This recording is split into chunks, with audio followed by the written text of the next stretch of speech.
So broadcasting software, I put in brackets OBS just because that's the standard that most people usually end up with at some point in time. But there are other broadcasting solutions out there. When I first started, I was with Streamlabs, so I as a technical person, I actually knew nothing about broadcasting. So when I first started, I used Streamlabs OBS because it really was WYSIWYG style. It was very easy to understand, very easy to use, click and drag. Everything was super, super easy.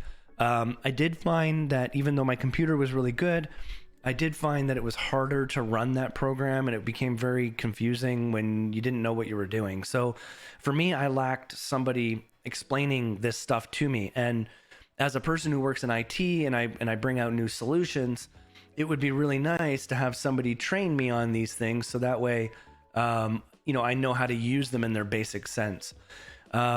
And then once I moved over to OBS, I started to learn a whole lot more. I started to understand the intricacies of the program, the differences between scenes and sources, and splitting audio, and all these other kinds of things. So I'm going to walk through really high level with you, hopefully some of these items. And then if you have any questions, please feel free to use the channel points for the AMA. It shouldn't cost you really anything to do the AMA, so please add some in there, and I'll be happy to answer them for you.